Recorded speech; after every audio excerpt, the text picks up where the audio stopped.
Alrighty, I decided to continue the video. So here's the situation, okay? I'm going to probably cut this up and post it as an isolated video too.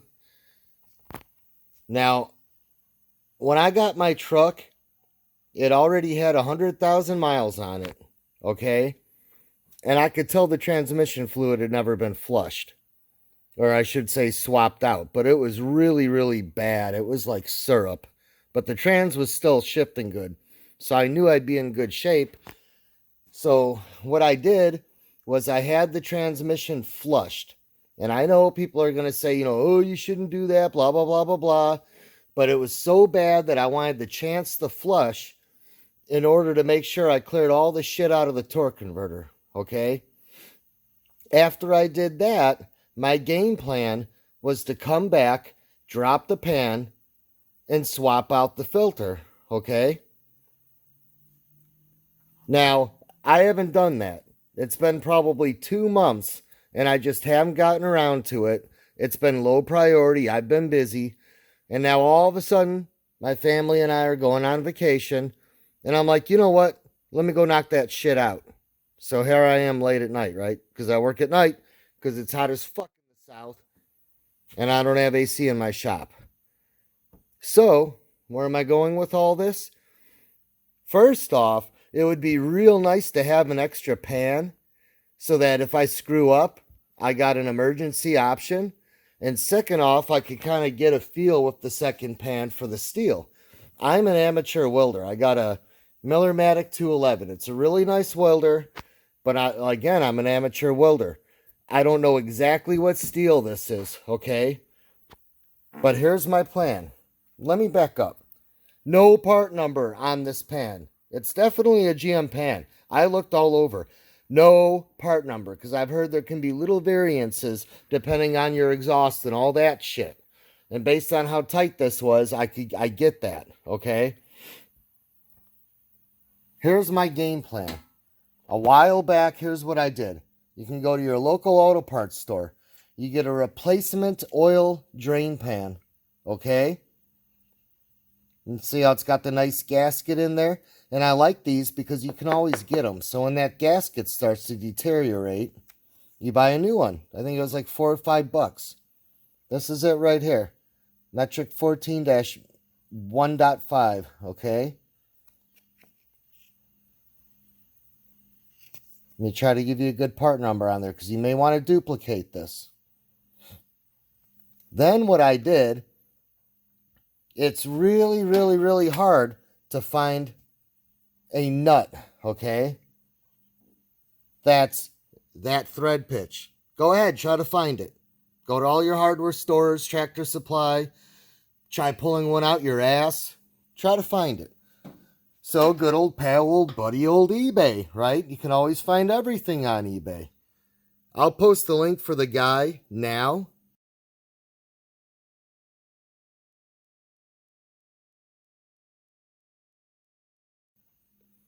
But this is who I got it from, and he gave it to me in that bag, okay? Now, the first bad thing is it's zinc coated. I really wanted to find a natural steel one, and I couldn't because you can't weld it. You got to grind the zinc off, okay? So not only do you have to grind it and keep it clean, but here's my game plan, okay? You could tell there's a spot where GM was like, oh, yeah, I think I'd like to maybe have a drain right there one day. But you know what? We can't spend the extra $2.50 per customer. So you just got this spot, okay? But it's perfect. The nut goes upside down. It gets welded right there. On my truck, I got plenty of clearance. And then you got this, right? So you take your nut, you line it up how you want it. You go ahead and take a magic marker and you make a dot in the center. You use a spring-loaded starrette or starrette style punch. And you punch a hole, okay? Then you drill out the hole. Then you come back, you grind off all the zinc where you're going to be welding. You grind that all clean right there, and you weld it on, and voila. You don't have to go through the pain in the ass of doing this. You just drain your fluid first. You know, if the old 700 R4s and the 4L60s, and, you know, you just go buy a new pan. You know, Pioneer makes a $30 pan. It works great. Steel, good for a stocker. Cannot find it for the fucking 4L60E. 4L60E. 6L80E. Why? I don't know. You tell me why. Okay, I take it back. I found one, and it was an aluminum one, and they wanted $280. It was the only one I found.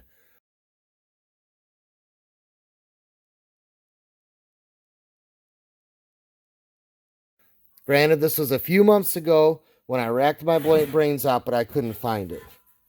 But here's the cleaned up pan. Look at that. It's like it's made for it. Doesn't bump into the filter or anything. I should actually just make sure that that's not a stanchion for the filter to rust on. But I'm pretty sure it's not. So the dilemma now, do I want to take the chance of welding that and fucking it up, and then maybe having a hard time finding a trans pan since I don't have a spare? Or do I want to wait, or do I want to take it to a welder and bitch out and just know it's done right, or at least hope it's done right?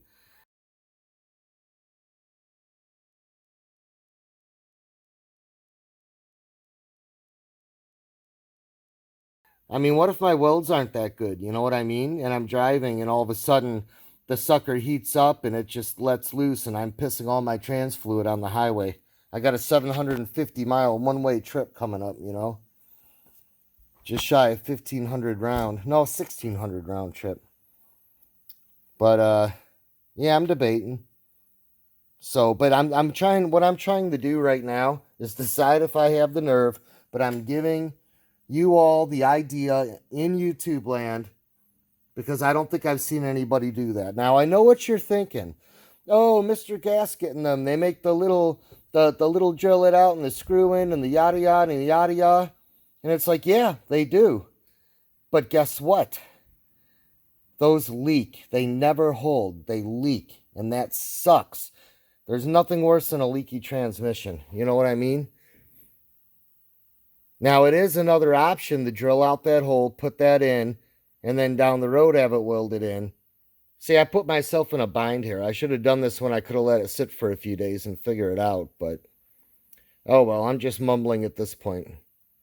So, hopefully that helped you out. Okay, so the balls are growing a little bit bigger. I went ahead and I took my grinder, my air grinder, and I pretty generously grinded all 6 sides, rounded the corners a little bit,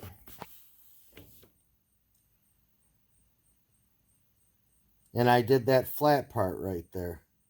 Nope, I lied. Oh, yeah, that flat part, because that's my gasket surface. I don't want to mess it up too much because it wouldn't be a bad idea when I take that bolt out on the vehicle, kind of like plumbing, you know? Grip that part while you put the socket on there. But I think I'm going to have the balls to do it. So now what I'm debating, do I pre-drill the hole or do I weld it on there and then drill the hole? Because I can under-drill it. I don't have to hit the threads. It's not going to take much to go through that steel. And if I do mess up, seeing as though I don't blow through, I'm good to go. And even if I blew through, I could probably rig it if I had to.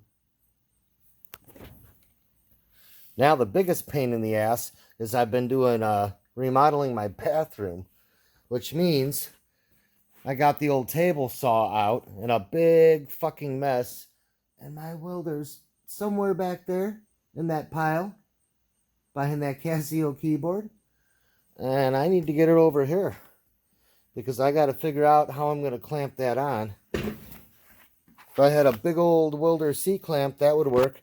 You know, I could put a piece of straight bar, flat stock underneath it and then just, you know, clamp.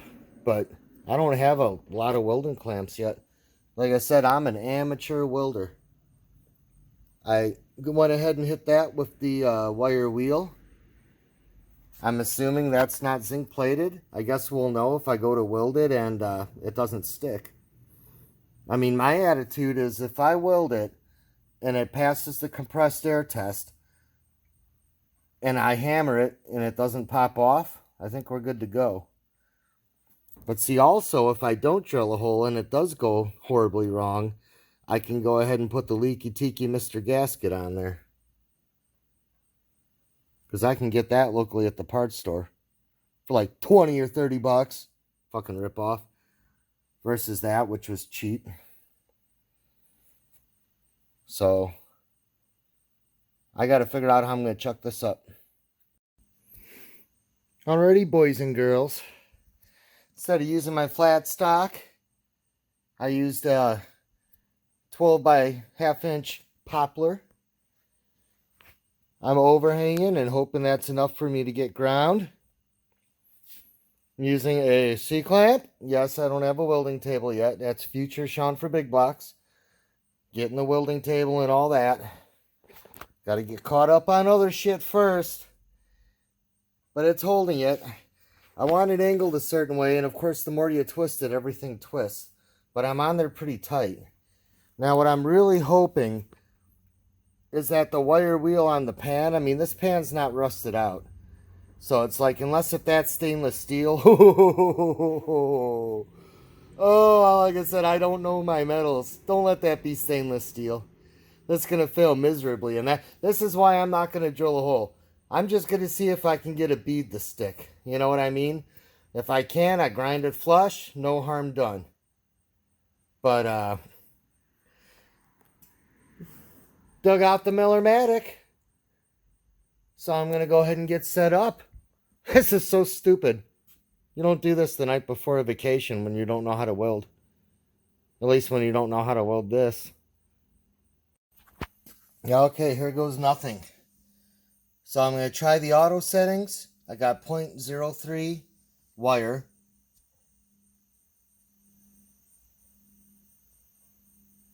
MIG steel. C25. Voltage at 6. We're going to see how that goes, okay? I mean, that is pretty thin. But we're going to see how it goes. You know what I mean? We'll clip our end clean. And we'll try to tack that. My biggest worry is when I was grinding the nut, my goggles kept steaming up. So I'm really hoping my welding helmet doesn't steam up. Because that would suck. So, here goes nothing. Okay, I went for it. As you can tell, it's a completely amateur weld. Initially, I went around it. And those weren't too bad. But then when I decided I wanted to start trying to like fill it in, it got a little bit crazier. But I believe I was getting good penetration. And I wanted to make sure I did a lot of buildups. I don't care as much about how it looks. I mean, I could always Bondo bucket it. But you kind of get an idea. It was definitely, for being an amateur welder, having to go in on that angle, it was really hard. Because, like, as I tried to do it, it, like, wanted to arc onto these sides here. But here's my theory, okay? If this works and I don't leak, then if you guys do it, you can do the same thing. And if you actually know how to weld and make it look good, it looked actually a lot better than that before I started trying to pull all that in. I was just being paranoid. As far as the penetration, there's my penetration. So I think setting it at 6 was good. You can see on the top there, that was like the hardest part for me to get. So it was just awkward. And it just started to probably bubble through a little. But I don't have any holes. But here's what I do know.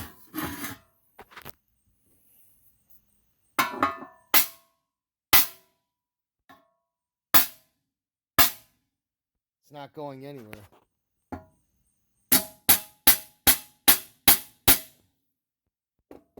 I don't feel any give.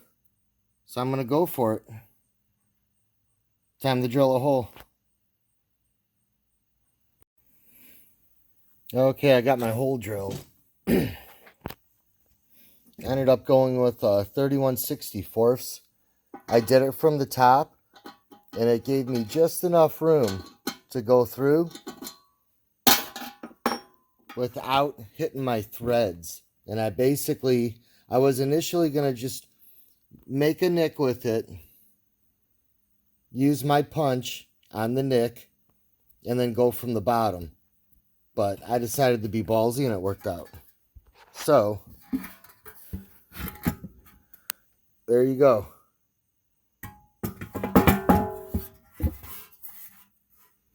That's what I ended up with.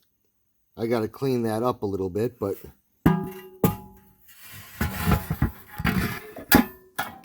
as you can see,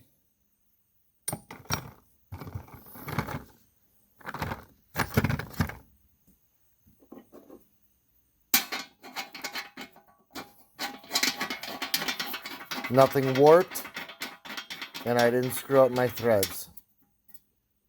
10 millimeter on that bolt. And there you go. It actually, it's rock solid. So as long as I don't leak,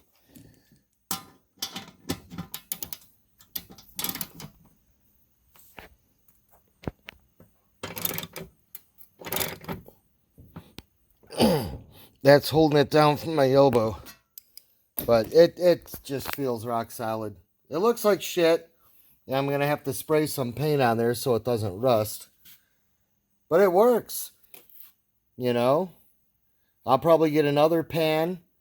And what I'll do is next time I do a filter change, I'll do another one. But I'll have it professionally welded. But I would say I tried it. I almost wussed out. But it worked out.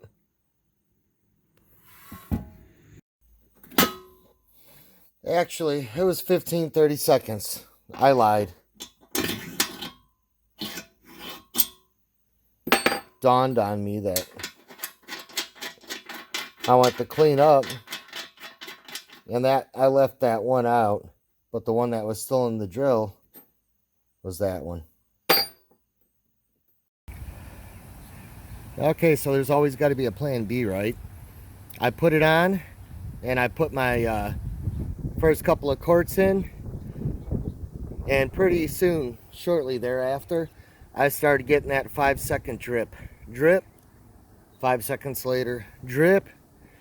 And it was probably, if you're looking at it as a clock, I'd say probably between 6 and 7 o'clock, which just so happened to be when you flip it over, where you don't see the good penetration, which is also the reason why I built everything up so much, trying to band-aid that, and it didn't work. But good old JB Weld.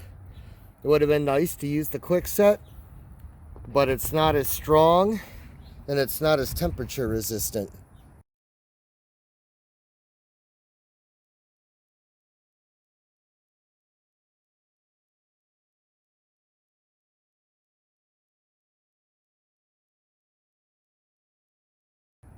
So there's plan B. We'll see if it works. I think it will. If all I'm fighting is a drip that's not under pressure, I don't see why it wouldn't. I just would have rather have had a full 24 hours with it. So it's 4 to 6 hours set time. I'll wait 6 hours. I'll put it on, get the pan on, get everything on, and then tomorrow morning I'll go ahead and fill it up, and I'll cross my fingers. But I guess the good news is it hides my ugly weld job a little bit. Granted, JB Weld's hard to spread. It's hard to get it real smooth. But I think I got a nice little patch, and I was able to choke the neck of that nut that I welded on. So again, if you're a skilled welder, or you take it into a skilled welder, it would probably would have worked right the first time. It's a strong weld, I could tell you that much. I was sitting there after I took it off this last time, and I was hammering it pretty hard, and I mean, it wasn't budging. Like, I definitely don't mind putting the bolt on and off without securing the base nut. So we shall see what happens.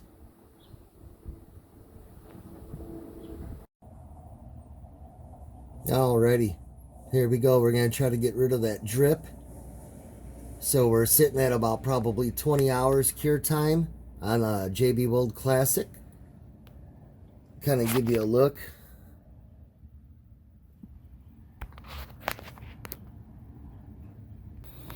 Okay, I got another change I'm going to make. I decided I wanted to use a different pan bolt. What I wasn't liking about this one is not only do you have to worry about pinching, even lubricated, I'd worry about this one pinching, but I realized it's grooved into the head of that bolt, and I just don't like that style, especially just the fitment on what I'm doing. So what I did, I got this one, okay, and there's a whole bunch of them. I mean, you'll see there's like 10 different options. Dorman 090-053 CD.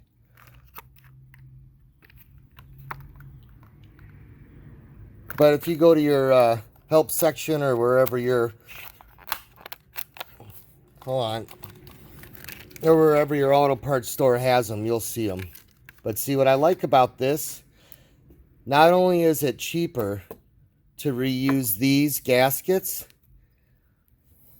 not reuse, I mean to replace them, but I think it's going to work better.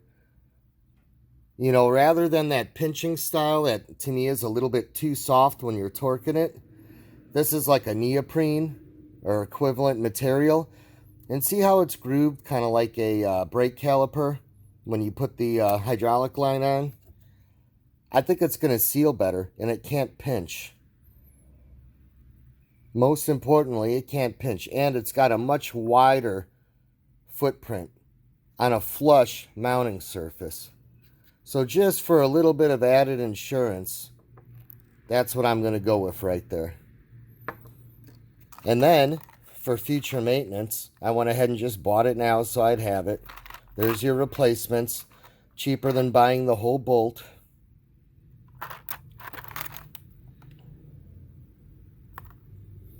So let me go ahead and pop that on. Okay, it's a little squishier than I thought it would be. I didn't over torque it, but it's really snug. With the other one, I actually torqued it pretty tight. But I'm just throwing that out there. You know, the weld's solid. So let's put some fluid in there and see if it holds. Okay, that's 4 quarts of synthetic automatic transmission fluid. As of the moment, we have 100% success. Absolutely no leaks, no drips, no anything. So I put the 4 quarts in last time and I had that drip, drip, drip. Well, it wasn't that quick, but quick enough that it bothered me. And if you live in a place where they do emissions where you can't have anything dripping, that would be a problem. So, not the most beautiful, but it works and it's rock solid. I mean, that nut's not coming off. So if you were to weld it properly or have it welded properly, you'd be in good shape. I looked closer into that aftermarket pan, you know, that $300 one. It wouldn't even clear. It doesn't even have the notch for the exhaust. So, I mean, pretty much this is your only route.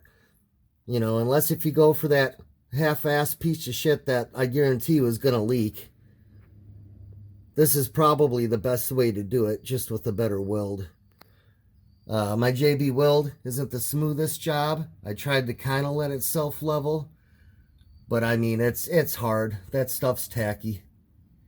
So I'm going to go ahead and drop this, and I'm going to go ahead and top off the fluid, and I should be good to go. Okay, I just got all topped off. So basically what I did, I filled it up. I put the initial 4 quarts in before I started it up, okay? Then I wanted to get enough fluid that at least it registered to the bottom of the fill range, the safe operating range, before I started the vehicle up. For me to get to that point was 5 quarts. 5 quarts and I was safe to start it up, okay? Then I started it up. Naturally, the level dropped a little bit as it started circulating. What I did was I filled it in half quart increments. I use a measuring cup because I want to be precise and I want to know for the next time I do this how much I put in there to save time. 2 cups is half a quart, okay? So the initial 4 was a whole bottle. I use this Valvoline, okay? Basically 1 US gallon is 4 quarts. I put the 4 in. Then I put in another half and another half. Then I was able to register something on the dipstick right at the low end of the operating range on the dipstick. Then I started it up. I added a half, and then I added, I want to say at about this point, when it started kind of getting close, I got in the vehicle and I shifted through the gears. I put it in each gear and I revved it with my foot holding the brake down. Now, of course, this is like the paddle shift style because it's the 6L80E. So what I had to do is put it in manual and then hit minus till I got down to 1. Rev it, put it on 2, hitting the plus button. Rev it, put it on 3. Rev it, 4. Rev it, 5. Rev it, back to 6. Put another half a quart in. At this point, I was like, I'd say between a half and 3/4 on the fill mark, just below top fill point at engine running operating temperature. Okay, at that point, I checked it and the trans was at 106 degrees. I added another 1/4 and that brought me literally to about 3/4 of the whole range on the dipstick. Then I drove it around the block and I did a bunch of power runs, flooring it from a stop to 60, slowing down, flooring it from a stop to 60, slowing down, and I had the air running full blast. To put it in a perspective, I was sitting at, like I said, 106 degrees at idle after at least 5 minutes of idle. It's 82 here in Arkansas, and the heat index is between 105 and 110. After doing my power runs, I got it up to 140. I then checked, and my dipstick is right on. It's at the max fill line, engine hot, transmission hot, at running conditions. So that's how I came up with the, it took me 7 1/4 total quarts of, and I use synthetic automatic transmission fluid. So I would say you are safe putting in 7, running it, checking it, and you should be somewhere in that range. I'd say if you put 6.5 in right off the bat before you start it, you're definitely safe. But generally speaking, if your oil pan looks like this, you should be good to go ahead and start with 7 initial and then tweak it. The only other thing I want to show you, you know ATF is kind of messy, right? And you got a real long dipstick and it's kind of a full arm's reach back. What I do is I use one of these black funnels and I take one rag and I put it there. And what I do is I take another rag, I use this to wipe off my dipstick, and whenever I take the funnel out, I stretch my arm so that when I pull it out, it doesn't drip anywhere, and then I set it right there while I'm checking. Then when I go to put it back in, I put this on the end again, and I feed the funnel back in, and then I top it off, and I do that procedure until it's where I want it. So hopefully that helps you out. I know there's a lot of these on the road, And anytime we can save a mechanic a few minutes from, you know, experience-based tips, I know it helps. So thank you for watching, and have a good day.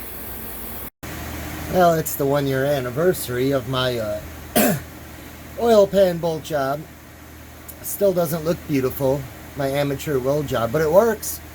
1 year later and it's been rock solid. Too bad it's taken me this long to get around to editing the video.